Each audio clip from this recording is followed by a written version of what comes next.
Hello and welcome to the Triage Method podcast with me, Gary McGowan, and my co-host, as always, Mr. Patrick Farrell. Paddy, how are you this week?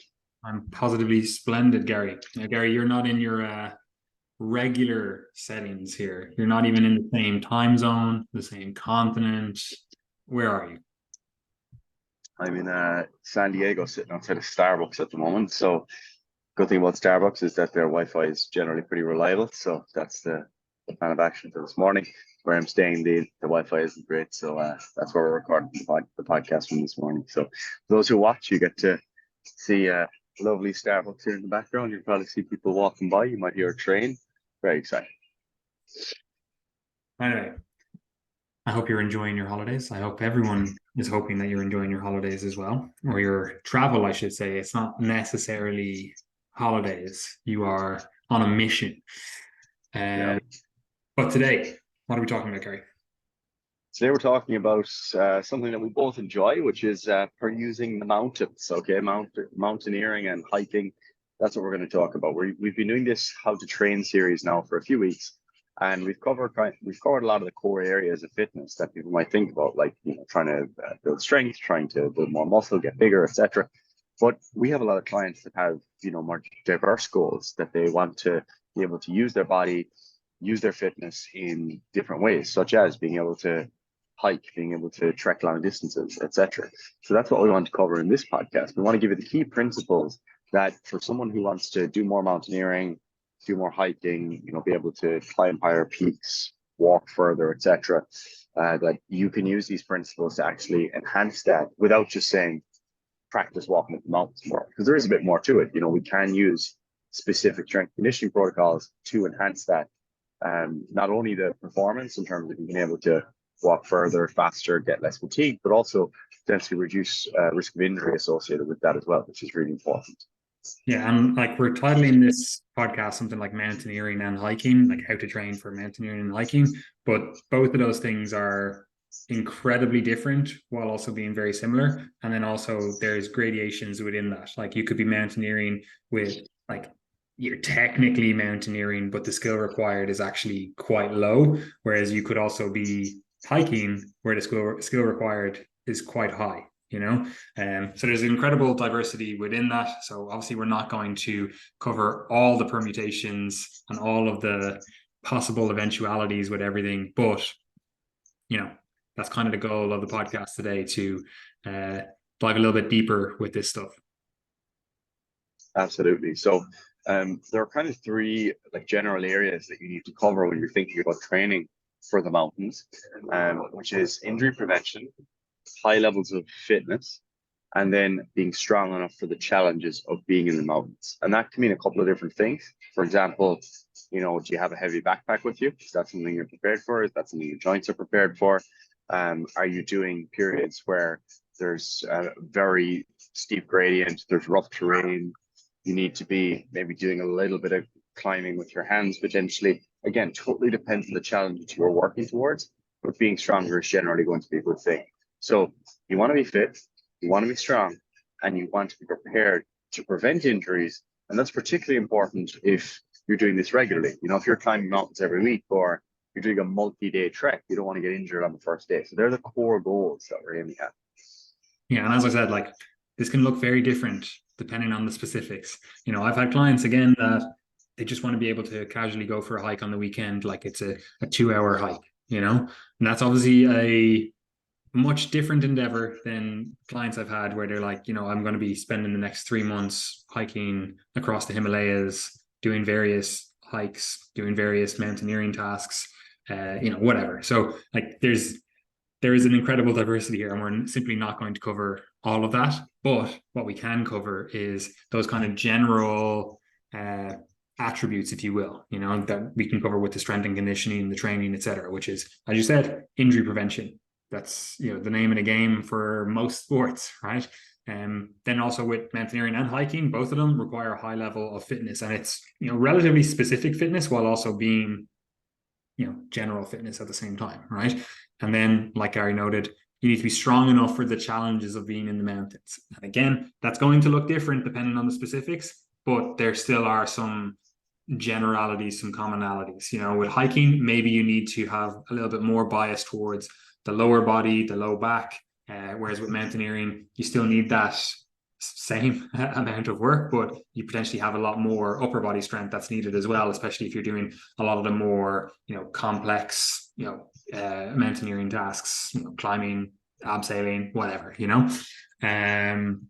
So where do we start with this stuff, Gary?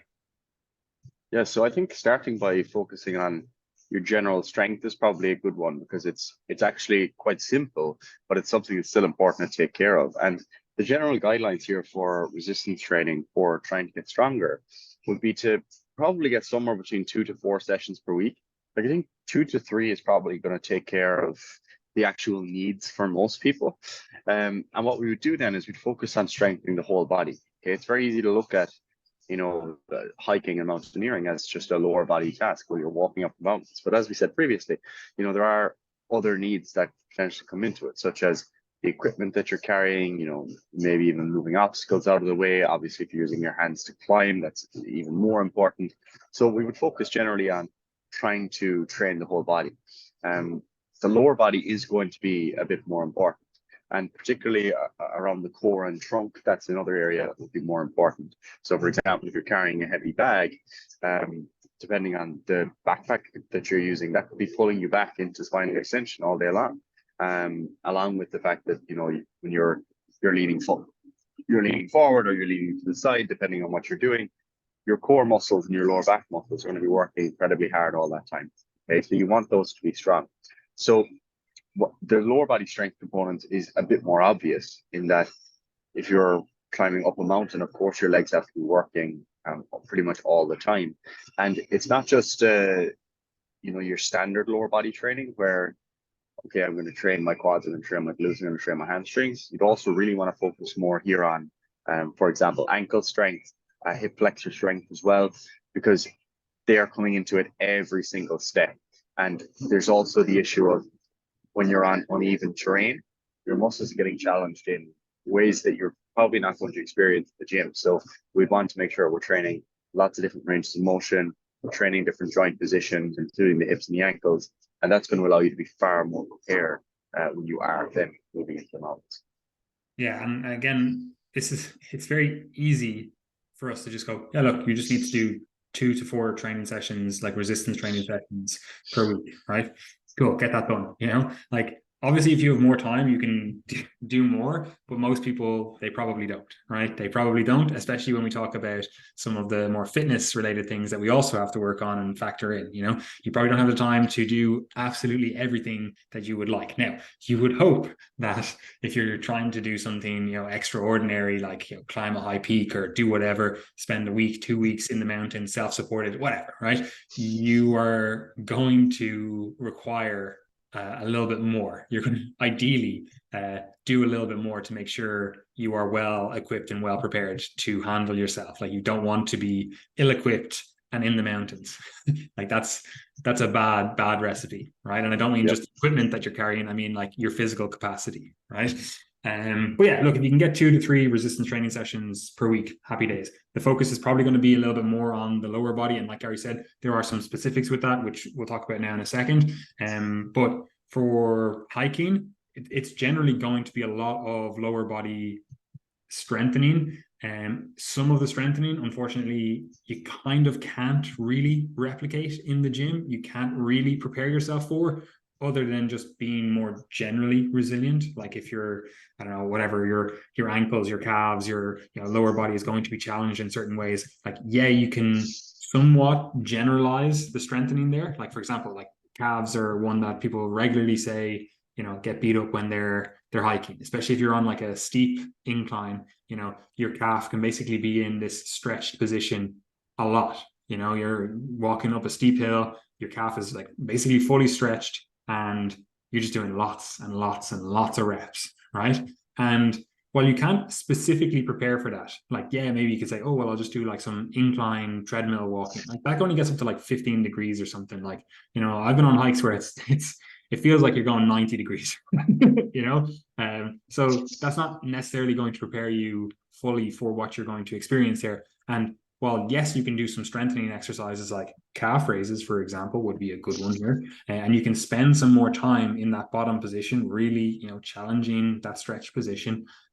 You're probably not going to end up doing 400, 500, 1,000 reps of that in the gym, which you are going to do when you're out in the mountains. So you're not, like we said with all of these things, like you're looking to build specific adaptations, right? But unfortunately, unless you have unlimited time, right, you're not going to be you're not going to be able to be hyper specific with this stuff if you're just training in the gym. It is the way it is, right?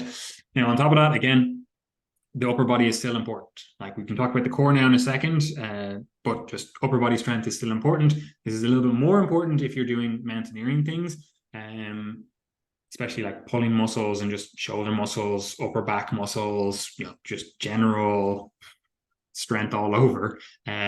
But it still does apply for like hiking. Like if you're using like hiking poles, like you're taking some of the pressure, the force off your lower body, the physical demands off your lower body and putting them on your upper body, right? And again, if you're not prepared for that, now, yeah, okay, you took some of that challenge off your lower body, but now you've put it onto your upper body, and now your upper body is destroyed after one day in the mountains using hiking poles that you thought were going to make it a little bit easier for you, So you do have to be well prepared all over. The more robust, the more resilient you can be, the better. Again, within time constraints, etc. Right. Now, before we get into any like specifics around that, Gary, because I think there is, like, first of all, it's just general. It's just follow a 3-day per week resistance training program, full body. That would be pretty good. If not, do something like a lower, upper, lower, perhaps, or upper, lower, if you have 4 days to train, whatever, right? The specifics, like, they're actually less important, right? Except for what we'll talk about in a second in terms of like specific areas that we want to really focus on. But the way you set it up, kind of less important right now, because we also have to layer on the cardio in a second, which will really influence how we set things up, right? But as a general base, like, this is something that I know a lot of hikers, mountaineers, whatever, they stress over. They're like, oh, well, I don't want to get bigger. I don't want to build any muscle because that means I'm just going to have to carry more muscle in the mountains. I'm going to be heavier. It's just going to make things more challenging, right? Conversely, they'll also be like, oh, well, I just want to get stronger, so I should only be doing like low rep work because that's strength, right? And I don't think that's necessarily the case. Either of those things, being afraid of like some muscle building or really focusing on low reps because you want to just get stronger. You're like, oh, I'm only going to do 3 reps, right? So how should we be thinking of the like training parameters? Yeah, so like firstly, I think that the key thing for anyone to understand, and I say this to all athletes, is that it's very, very rare that you're going to get, too big by accident. So I think if you're doing, excuse me, two to three sessions per week, you're probably not going to get too big. You might put on a couple of kilos of muscle, but generally what we're trying to do, like if we were working with this client, we wanted to build a little bit of muscle, but we'd be simultaneously trying to ensure that they're lean. So you might have a few kilos of body fat that we could swap theoretically for that muscle. So we gain a bit of muscle and we lose a bit of fat. Now we've got the same body weight that we're working with, but you have greater relative strength. So you have more muscle relative to fat, and you have more strength for your body mass. So now it almost feels like you're lighter anyway at the same body weight because you are stronger. Okay, so that's a key thing to understand about body composition and its relationship to strength and your ability to move the body. Now, when it comes to the specifics of training, there should be like a diverse range of rep ranges here. We'd start with our kind of 6 to 12 as our base, as we would for most clients most of the time, but with some additional muscle endurance work. So this is a case where I would definitely include like sets in that kind of 15 to 30 rep range, or if we were doing isometrics, just longer isometrics, maybe 30 to 60 seconds. This would give us an opportunity to focus on muscle endurance, which is going to be really important in the mountains. Now, as you noted previously, of course, you're doing hundreds or thousands of reps of something when you're climbing in the mountains. We're not trying to replicate that in the gym. We're trying to use more resistance, but we're also doing more reps so that we develop muscle strength and muscle endurance, so that we have a surplus when it comes to doing those relatively lower force reps of stepping in the mountains, for example. So I would definitely consider some higher rep work here, especially for the lower body, for example, something like walking lunges. You know, it could be high rep walking lunges because that's, you know, how you're outputting your force. It could be a high rep, you know, leg press or single leg press, etc. But generally what we're doing is we're trying to get those local muscular endurance adaptations within the lower body muscles in particular. And then that complemented with a solid level of aerobic fitness is going to take you to the point where you have better endurance, but you also have better strength that goes with that endurance to ensure that your muscles are well able to tolerate those relatively, you know, moderate to high forces that you'll sometimes deal with, but over repeated reps. Yeah, 100%. Right. So basically 2 to 3 gym sessions per week, working all the major muscle groups, you know, and we're probably spending the majority of our time in that kind of 6 to 12 rep ranges.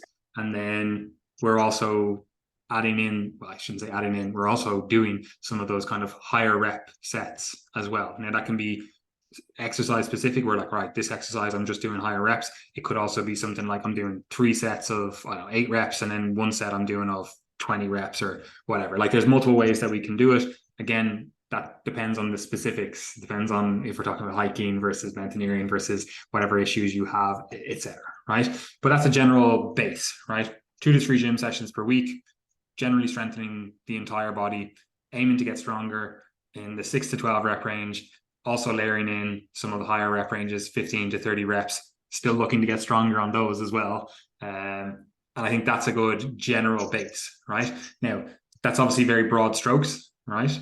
Putting some specifics on it, I think there are some exercises that do provide a little bit, or I shouldn't say necessarily exercises, some areas that if we focus on them, they do tend to provide a little bit of an outsized return, right? Like you noted there, lunges, stuff like split squats, Bulgarian split squats, you know, this kind of single leg squat lunge type position. That is something that for most people, you're going to get an outsized return on investment for getting really strong in that, right? Both in terms of your overall leg development, but then also it's very applicable to the types of things that you're going to be experiencing in the mountains. Now, obviously, you're not lunging up a mountain, right? I don't think anyone is doing that, but you are doing a lot of single leg, basically step ups across the hike up the mountain, right? Or even if it's across, you know, just relatively flat terrain, right? You're hiking across, you know,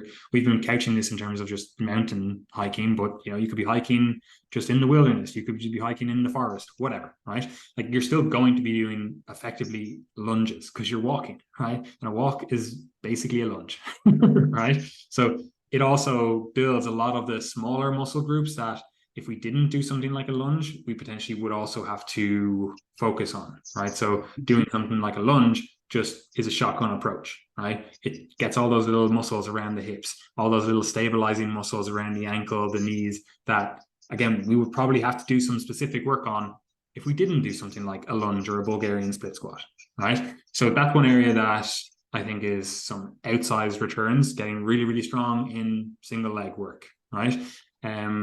I don't have it on the list here that we were going to discuss, but I also think hamstring work, knee flexion work is another one that very often gets neglected. And when you think about it, like it is one of those things that you are actually doing quite a lot of when you hike up the mountains, right? It's basically the other half of the lunge because you're basically, you know, step the foot forward.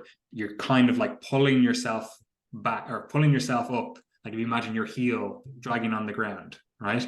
So that's basically knee flexion, right? Which is your hamstrings doing the work there, right? And while you do get some of those benefits from just generally doing lunges, it's probably not the same or not to the same extent as doing something like a seated hamstring curl or a lying hamstring curl, you know? So I do think, again, that offers some outsized rewards, getting that knee flexion strengthening in the program somewhere.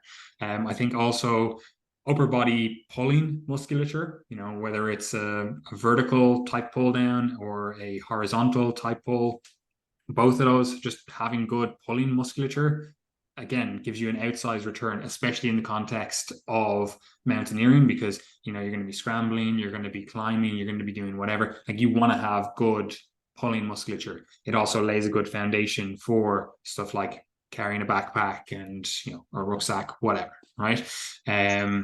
Grip strength. This is a little bit more in terms of mountaineering as well, especially if you've got stuff like, I don't know, you're in a snowier or more Arctic type environment, you're using an ice pick, you're doing whatever, like there's a lot of grip demands on that. And while that is, you know, generally still seen in mountaineering in various forms, especially if you're doing certain activities, just generally getting your grip stronger is pretty good idea, right? Now, that could be ticked, that box could be ticked just by virtue of your upper body pulling, you know, that we might not need to focus specifically on it, but I do generally find that for certain individuals, doing some direct grip strengthening does actually make quite a difference, right? The next one there, and you mentioned earlier on, is hip flexor strengthening. It's one of those ones that just regularly gets just forgotten about because it's not sexy. What are you going to be doing, like a cable hip flexor exercise? Like you're just going to be like, well, this just feels like I'm not doing a huge amount. But if you actually get your hip flexor is quite strong, it actually does pay off so much in terms of like that muscle there, those hip flexors there are what are lifting your leg up so that you can take that next step, so that you can step up onto that rock, so that you can continue hiking. So getting them really strong, pretty good idea. Now, they do get some general strengthening if you're doing stuff like lunges, Bulgarian split squats, leg extensions, whatever. But in general, I think a lot of people would actually benefit from very specific hip flexor strengthening. Now, before I go on to the core, because that is one thing I do want to just talk about because it ties in a few different things. Do you have anything to note on any of that? I think just the thing I would reiterate really is the hip flexor component, because I think this is the one area where if people have been doing their resistance training all the time, it's actually quite rare to properly challenge your hip flexors. You know, we'll often say things like, oh, for example, oh, you don't need to train your core because it's trained well with deadlifts, squats, etc. Or you don't need to focus too much on, you know, specific adductor exercises because it's trained when you do lunges or squats, etc. But hip flexors is actually really rare to train them in any position, really. Like, as in, maybe if you're doing some ab training, you'll end up doing hip flexor training as a result. But Yeah, this is I was one just going case where, to say that basically most of the hip flexor training people get is by virtue of bad ab training. exactly, and because ab training is kind of a bit less popular than it used to be, because people are like, I just need to lose body fat if I want to see my abs, so I'm not going to waste time training them. You know, that's the attitude of a lot of people, because like everyone used to say, oh, I just want to work my core, and then you ask them, oh, why do you want to work your core? And they say, oh, core strength is important. It's like, yeah, but why? And they're like, I want to see my abs. And that's the reason. And then when everyone learned, oh, it's just body fat, people start training their abs. Okay, so they're not even getting their hip flexor work. So you could be quite strong and just never like challenge your hip flexors properly. This is something I speak to about field sports, or to field sport athletes about all the time. We work on hip flexor strength. It's very common that we work on it. And in this case, I would definitely be working on it. Okay. So yeah, do you want to touch on the core? Yeah, so with the core, this is actually a bit of a weird one because, like you're saying, a lot of people in the health and fitness world, they've kind of moved away from core training, right?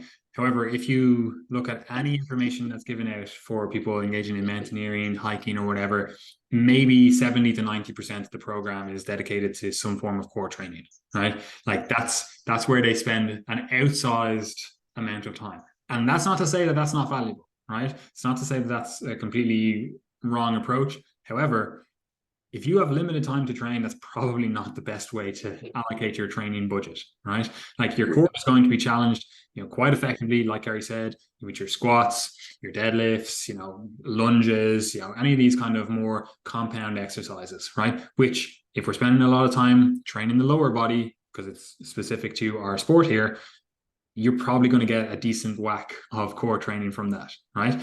Now, the thing about it as well is you do actually have some very specific core demands, stability demands, I suppose, in the mountains, right? Again, like Gary said earlier on, like you're going to be exposed to all these random positions, you know, maybe you do have a big, you know, bag on your back and everything. And you would think, oh, well, this is going to be more and more challenging to my core. And again, to an extent, it definitely is.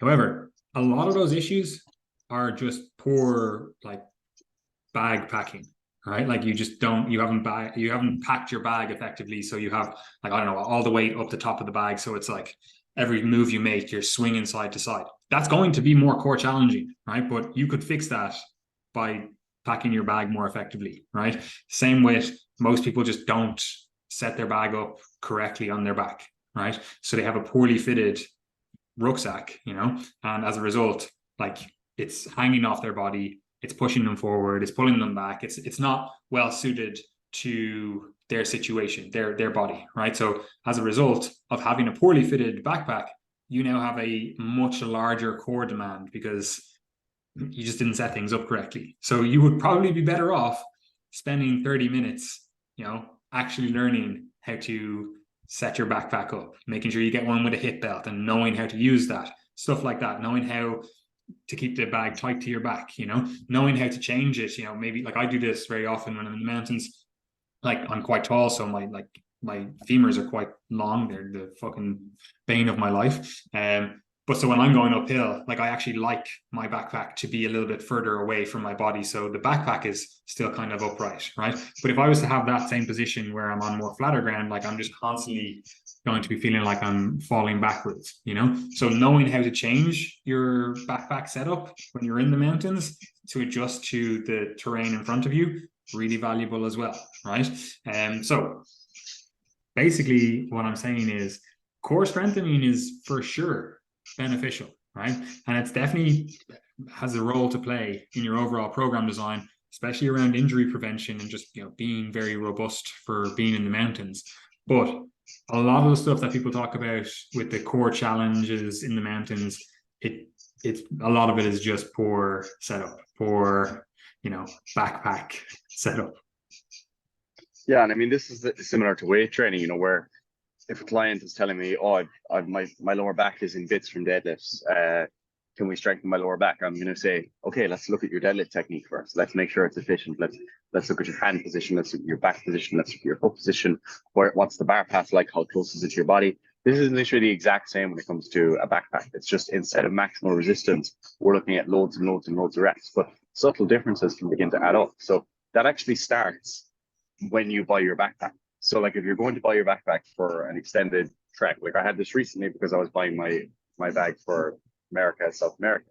So what you can do is try out a few different backpacks. There'll be someone working in the shop or someone with you, and get them to apply force directly down like the way it will when it's in the backpack. And ask yourself, right, how does this feel? Am I being pulled backwards loads? How do I adjust that? Let's start to adjust that, bring it closer to my center of mass, and see how that changes things for me. And again, there will be individual factors. What feels good for you, Patty, is going to be different to someone that's 5'4", and that's going to might change your body composition again. So just keep that in mind, because it is really similar to just being in the gym and using good technique. Okay, we don't want to try to train our way out of just technical problems that could just be easily adjusted. So that's a really important point.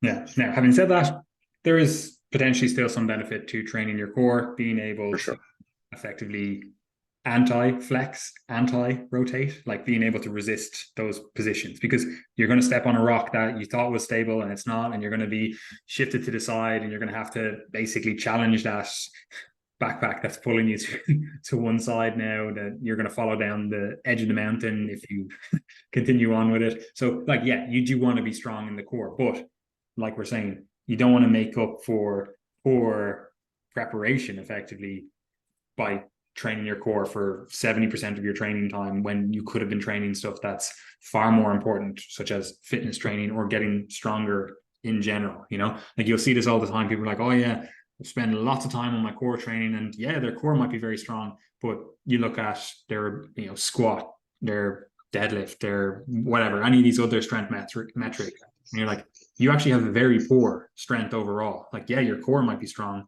but your legs are not strong. You're not actually strong for being in the mountains. So yeah, you put on this 20 kilo backpack or whatever, and you're destroyed because it's way too heavy for you, way too beyond your physical capacity, because you're not strong overall. And yeah, your core might be strong, but your overall organism is not, which brings us on to the next one, Gary, which is injury prevention. What's the story here? Yeah, so we've kind of touched on the core component here already. We've touched on the lower back and ankles a little bit. Like, it's just important to note that there are those unpredictable challenges. We simply can't prepare for everything. Like, and I think people try to sometimes, and I think it's just a waste of time. Like, for example, like, I don't know, doing your squats on a really unsteady surface in the gym, that's just really low yield. You know, you're better off just doing the exercises to get their primary benefit, which is strengthening and muscle endurance and potentially muscle building. Don't try to recreate the mountains too much in the gym. Like, it's fine to say, I'm going to do lunges because I'm going to need that single leg challenge. Perfect. Or perfect, no problem. But don't be going standing on unstable surfaces, squatting in a Bosu ball and this type of thing. There's really no need. The benefit is just it's obsolete. It's not going to be of relevance. Yeah, but just on that, look, if you had unlimited time, cool, that might be something that we do. Yeah.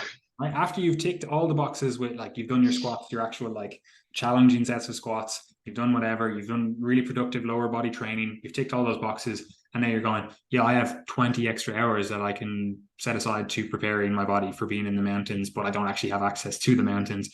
Cool, yeah. Then maybe we start layering in these other, flashier things or these more specific things, but it's against the backdrop of you've put the big rocks already in the jar. You're not Yeah. putting the small rocks in and filling that up, using your time to put these little tiny rocks, this grain of sand in, and it's like you've done nothing productive, you know?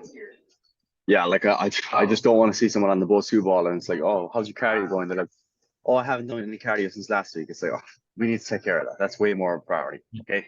Now with that said, maybe some of that stability work or instability prep might be more important for some people. For example, let's say every time you go to the mountains, you sprain your ankle. Okay, maybe that's more of a priority. We might want to work on that.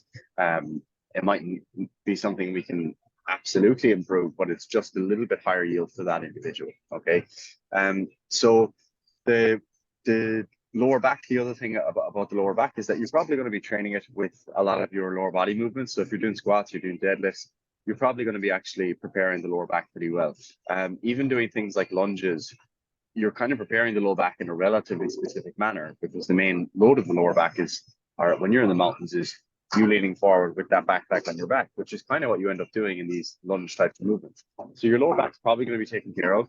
If it's something that you struggle with more, maybe you always find that your back is really sore anytime you're in the mountains, maybe you want to do a little bit more specific strengthening, an isolated back extension, hyperextension type exercise, or something along those lines, because that might be something that's a bit higher yield for you if you've identified as a core issue. Now, the ankles, as we said, can be exposed to those weird positions. As we said, it's probably low yield to focus lots on the stability work itself, but there's definitely a case to be made for specific calf strengthening, which is obviously a core ankle muscle. So doing higher volume calf training than probably your average strength or hypertrophy program would be wise. I would focus on a broad range of rep ranges here, where you're maybe doing some heavy work where you focus on loading heavily the Achilles in the stretch position in particular, and then some of that muscle endurance work as well. I think that would be a nice mix to have in there for training the calves. Okay. The thing is that when you train your calves, like your Achilles and your gastrocs and your soleus, like, they don't just pull up and down, they're also going to support you if your ankle goes left or right. So it is something, it's a bit more than just the isolated plantar flexion work. So that would be of use. You could make the case potentially to train inversion and eversion. Maybe you've had a history of ankle issues, I'd prioritize that a bit more. If not, I probably wouldn't worry too much. I'd just make sure, right, have you got good footwear? That it kind of comes back to the backpack issue. Are your ankles really sore because you're doing really challenging mountains in barefoot shoes, or have you got like solid boots? Okay. We were actually hiking just last week in Killarney. It wasn't a big hike or anything, but Brian was wearing his Vivo barefoot shoes, and his ankles were quite sore and feet quite sore after that, and that's not surprising because it's very different to wearing a proper hiking shoe. So that's just something to keep in mind as well. Yeah, but just on that as well, like this is one of those hard things where you kind of learn these things about you specifically based on being in the mountains, based on actually doing the things. that you're preparing your body for. Like you basically find out what wheels fall off the wagon, and then you can come up with more specific protocols. Like saying here, I'm like I know, again, because I'm quite tall, my low back is always going to be taking a beating when we're in the mountains, because I have to lean over way further than someone else has to lean over to go up the same incline, because again, my femur is quite long, right? But for me, calves, never a problem. Never an issue, basically because I don't have them. But I'm like, I actually have great dorsiflexion, So for me, I'm like, I'm basically, I don't even think I get into my full flexed position here. I'm like getting into this stretched position on my calf, when you're going uphill. So I'm like, this is cool, this is fine, Whereas I know other people, they're destroyed. They get to the end of their hike of that day, and they're like, my calves feel like they're on fire. They feel like they've been stretched. They feel like they've torn. They're destroyed. So, and again, similar to what you're saying about like having the correct ankle support, right? Like you could be someone, I know, Gary, your ankles are like goats, right? Where they just fucking go all over the place, right? So for you, you might be like, well, that's actually fine. I have no problem in the mountain, right? Whereas someone else might be like, well, no, if my ankle goes 5 degrees beyond where I want it to be, I basically feel like I've snapped my ankle, right? So like me personally, I like trail running shoes for in the mountains, but I know like people like on longer hikes with, like they just can't do that. Like I like trail running shoes because they're really light, and they're quite handy in my opinion, right? Whereas other people, they just need more support. They need that ankle support. Like I'll just basically run downhill, and I'll be like, my ankles are going to be fine. It could be rocky, it could be the weirdest terrain ever, and I'm like, I know my ankles are going to be fine, and I know you're kind of similar, right? Whereas I've been on hikes with other people and they're like, no, I need to be very specific with this because I need my ankle support. I need like hiking boots, even though they're a little bit heavier, I need that support. So again, a lot of this does come down to training, yes, but also the equipment and all that kind of stuff that you prepare or use in the mountains as well, right?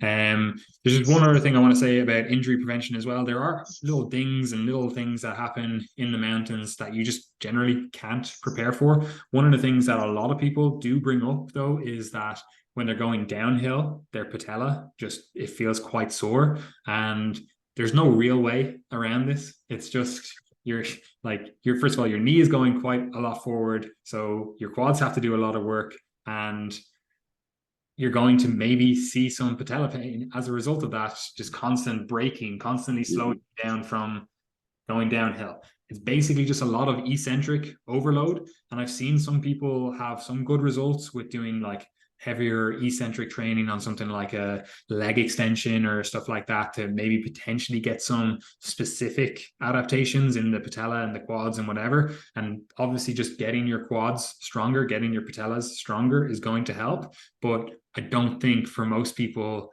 there's an easy fix for this. I think most people, if you're going downhill, especially if it's just like a long slog downhill, there's no real like changes in gradient. There's no flat land. There's no like, going side to side, whatever. You're just going to feel it in your quads. Now, again, if you're stronger, you're probably going to feel it less, but most people are going to feel that to some extent. Generally, when I'm coaching people and they say they have goals like this, or they're like, oh, my patella tendon, and it kind of hurts after doing this, going downhill on a hike or whatever, my suggestion is to just change the like way you go down. Like try go down like kind of sideways a little bit for a while. Go the opposite sideways. If you're on this flat land, like maybe walk backwards. Just basically try to give yourself some rest. Which also brings me to the next point, which is just take more breaks. Just take more breaks on the way down so that you're a little bit more or a little bit further away from the fatigue point of your patellas. So do you have anything else to say on injury prevention specifically? No, I don't think so. I think I agree with you on the patellar thing. Like, I think sometimes it just comes with the territory. You strengthen your quads, do what you can, but at the end of the day, when you're doing any sort of extreme task, especially if you're doing big peaks and you're coming back down, your joints are going to get sore after a while, and it's kind of it's just part of it. Like, and I as much as I'd love to try to sell people magic solutions as a physio, like at the end of the day, we can't protect ourselves from all pain. And if you're asking your body to just do a lot, like yesterday I did 25,000 steps. My hip was really sore by the end of the day. My hip's been sore since I had my hamstring surgery. And Laura will say to me, "Oh, wouldn't you get that? Shouldn't you get that fixed or get that checked out?" And I'm just like, it's just a bit of a weak point. And I know that if I take it, too far, or doing 25,000 steps, that's far beyond the norm. It's one of those links in the chain that's going to start to hurt a bit, and that's okay. It doesn't. Your body doesn't have to be totally pain free all the time, and if you're asking it to do far more than it's normally used to, it's probably going to hurt a bit. Which goes back to just prepare the best you can, and if there's niggles along the way, I would just kind of accept those. That's life. 100%. Which brings us on to cardio. What's the story with cardio for mountains? Yeah, look, obviously, cardio is incredibly important. Okay, now it doesn't need to be all super specific. Like I remember watching a guy train for the mountains years ago, and all he would do was just stairmaster, stairmaster, stairmaster for hours. Okay, and that's good practice. Like it is good to practice that stepping, but you don't have to be so specific with everything. So if you have a big aerobic base that you've developed through doing things like cycling, you've done some jogging, you've done some swimming, etc., it all carries over, and then you take some percentage of that and you apply it to more specific things. For example, jogging is similar. Okay, although it might be on the flat, or you could do it in the mountains. It is preparing you. It's preparing your ankles, preparing your knees, it's preparing your hips, and of course, it's preparing your aerobic system. You can do work on an incline treadmill. You can do work on a stairmaster. You can do some rocking. So you might go out for a really long walk, even if it's just on a flat, with a weighted vest or with a backpack that has weights in it. Again, trying to replicate some of the challenges. So I would have the majority of my cardio where I'm just thinking, I'm just trying to increase my aerobic fitness. And then I take a smaller percentage of that and I'd apply it a bit more specifically. And then as I come closer to the point where I'm doing more mountaineering, more hiking, etc., that's when I get more specific again. So that's where you might want to get into the mountains for maybe some hill runs for some shorter periods of time, or I don't know, rock intervals, for example, up and down a hill, up and down a hill. There are different things that you can work on closer to quite a challenging event. But overall, develop your aerobic base, take some percentage of that and try to make it more specific. And that's really going to take care of the vast majority of your cardio needs. The only thing is you need high volumes here, okay? This is why I'm not so focused on all the specifics of the cardio, because most people's problem is they're just not going to get enough time, okay? If you're going for a multi-day hike in the mountains, then you could potentially be talking about being in zone 2 potentially, or zone 1 to 2 for 8 to 12 hours per day for multiple days. So like your 1 to 2 hours of cardio per week just isn't going to cut it. It's not going to prepare you. So I'd be looking in this case of going beyond our normal recommendations, and I'd be looking at least got 3 to 5 hours of cardio at minimum per week, and potentially up to 6 to 10 hours per week for someone that's starting to take this a bit more seriously, and then even more for people who it's really important to them. Yeah, and I think that's probably the biggest takeaway is you're just going to have to spend a lot of time building this aerobic base. You can do that. Like if you have the ability to do that in the mountains, obviously that's the most specific. Like if you're training to be in the mountains, being in the mountains is the most specific. Like I think that's pretty obvious, right? But for most people, that's not necessarily going to be practical. Like, yeah, they might be able to get out once per week. They might be able to go do a 3, 4, 5, 6 hour hike on the weekend or whatever. Cool, happy days. But if you're really, you're somewhere that just doesn't have mountains around you, or the mountains you have around you are not, really usable for cardiovascular training. Like, you're going to have to make do with what you can do, right? And for a lot of people, that means training in the gym or around their area. So doing stuff like Ari said, jogging, it builds your aerobic base. It's quasi specific, like you're going to be on your feet, so that is helpful for building up mountain fitness. And obviously the aerobic adaptations you build do translate, and you're still strengthening and improving a lot of the same musculature, ankle stability, hips, low back, core, all those kind of things that you'll be challenging when you're in the mountains as well. Obviously doing stuff like rooking, if you're going on a hike where you're going to be self-supported, you have a big backpack, like rooking is going to be specific. Now obviously again, the ideal would be to do it in the mountains, but if you don't have mountains, you just make do with what you do. Like I live in London, there's not exactly a lot of mountains around here, right? So for me, just have to build up general fitness. If I'm doing something like rooking, I'm putting on my backpack and I'm putting whatever 20 kilos in there, which is 20% or so of my body weight. I wouldn't necessarily recommend people start out with that, but you know what I mean. And I'm just going for effectively a walk, you know, a relatively fast-paced walk, but that's what I'm doing. And it's just on the flat. Yeah, there might be some small inclines, declines, whatever, but I don't have a mountain near me, right? And like you said, you could be more specific with the gym work. You can do stuff like incline treadmill walking or running or whatever. That obviously can potentially benefit. Stairmaster as well. Again, it can definitely help build your aerobic base. But all of these things are just tools. The biggest thing is not the specifics. Yes, some of these options and modalities might be better or worse for you given your situation.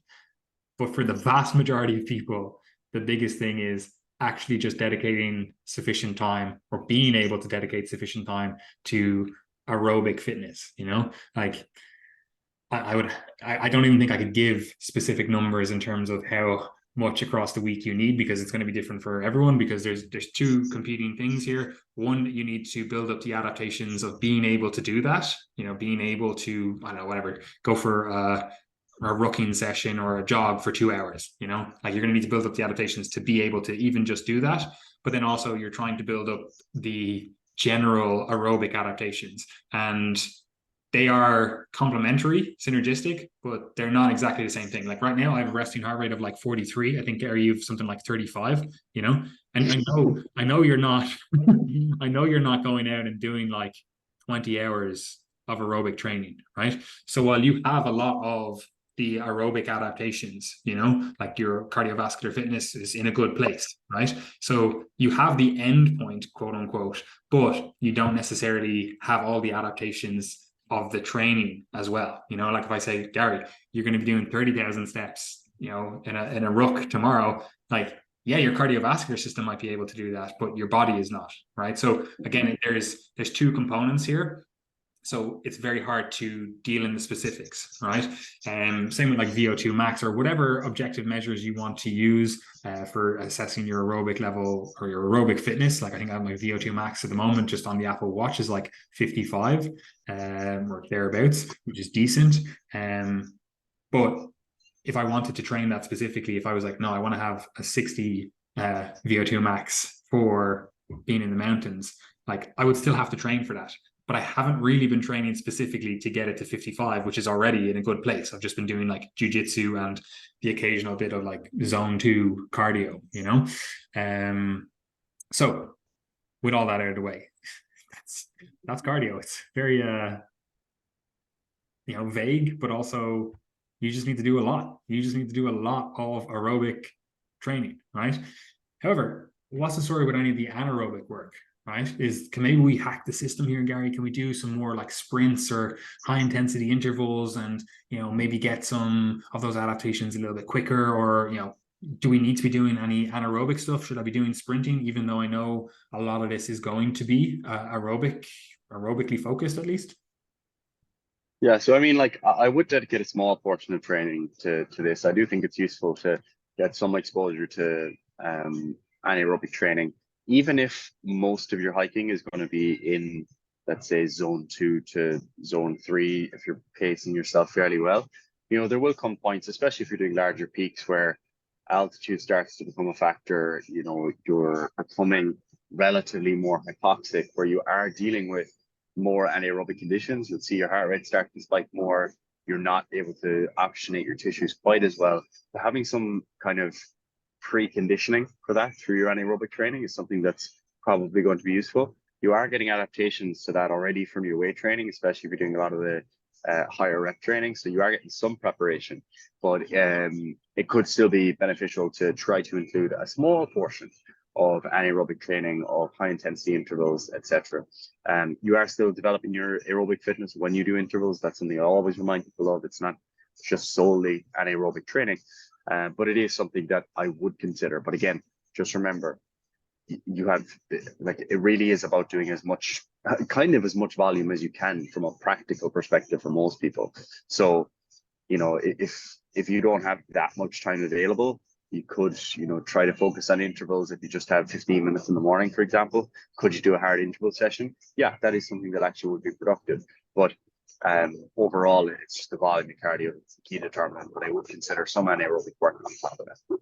Yeah, generally what I just suggest to clients in this position, I'm like, look, we need to get the aerobic base covered. We need to get some resistance training covered. Some of the anaerobic adaptations are going to be covered with your resistance training. We could maybe spend 5 to 10 minutes at the end of that resistance training session to, more specifically target the anaerobic systems. Maybe it's like sprints on the, I don't know, interval bike or Versa climber. If you have one, that's a good one as well.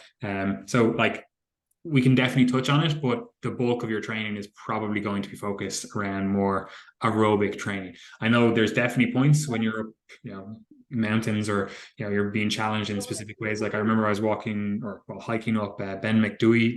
There's a smaller mountain before Ben McDoey in Scotland, and that one I was just fucking redlining my heart rate. My anaerobic system was being challenged to the max. Even though it was just like constant uphill, and I had a fucking whatever 18 kilo pack on my back and everything. So for that I was like, yeah, maybe actually I probably should have done a little bit more anaerobic conditioning, even though like 2 days beforehand I had done like Ben Nevis, and I don't think my heart rate got over like 130 on that. So again, the specifics of the hike, the specifics of the challenge in front of you, that's going to dictate what adaptations you really need to focus on. Like if there's going to be lots of scrambling, there's going to be lots of like, oh, I need to like push it for 10 minutes, 5 minutes, couple of 30 seconds, whatever, and then I'm going to have a break, and there's going to be lots of sprints basically on the hike. Yeah, cool. Then you probably should train that a little bit more. But that's not the case for the vast majority of hiking or mountaineering. It's a lot of just that low steady state heart rate. Now there's just a few things that I want to touch on before we kind of wrap this up. The first one, as it's related to all of this whatever we want to call it, cardiovascular system, is that sometimes in the mountains, again depending on the specifics, we're also dealing with other things which we would probably categorize as like extreme physiology, low oxygen concentrations, altitude, or higher altitude, I should say, altitude sickness. There's lots of very specific things that we probably wouldn't do it justice by just covering it in this podcast. Yeah. And there's probably more of an extreme physiology podcast that we could do. But do you have anything to say on any of those things, any of the more like extreme physiology related phenomena that you would experience again in the mountains? Now, obviously that's a very small segment potentially of our audience, but I know I do have personally I have 2 clients that are training for some peaks next year, where we're like, yeah, we have to be a bit more cognizant that altitude sickness is probably going to be a thing. One of them has had it before when they've tried this and they didn't accomplish it. So we have to be more aware of that. Now, again, some of this go back to just the planning, the preparation, and all that kind of stuff. Like if altitude sickness is a thing, like can you spend some more time acclimatizing, rather than trying to do it in 2 days? Can we spend an extra day at the higher altitudes? Like there are certain planning and preparation things around that. But what are your thoughts here? Yeah, to be honest, I think the biggest thing here really is smart climbing practices, basic safety. Like you should, if you're going on a really challenging hike, especially if you're just a novice, because a lot of people do this, they go abroad traveling, for example, and they've never done any hiking, and they're like, oh, there's this 6,000 meter peak in the area, let's go and do that. It's like, if you're doing that and you don't have like a legitimate guide, like that's just very unwise. So what you need are a few different things. You need guides that are going to ensure that you're going up to an appropriate altitude, you come down, you sleep slightly lower, you're doing basic acclimatization practices. That's really important. Like preparation with something like Diamox, acetazolamide, is something that can also be useful for preventing some of those problems with altitude. Not trying to rush it. And then also really important is knowing when to stop, because I've spoken to people like this, or people about this, who they total rookies, again, no experience in mountains, and they've gone on one of these kind of novel hikes because they were abroad, and very clearly symptoms of altitude sickness and like neurocognitive deficits from altitude. And they said, oh, let's just keep going. And by the time they got to the top, like people, I've heard of people being like just totally deluded, like they're drunk, like stumbling and stuff. Like that is ridiculously dangerous, like not good practice at all. So it all starts with basic safety. Know what you're doing when you're going to the mountains. Like don't think you're better than nature. You will feel the repercussions of that. Nature Get will someone. always win every single time. Always. Yeah, nature will always win. So prepare wisely, have an appropriate guide.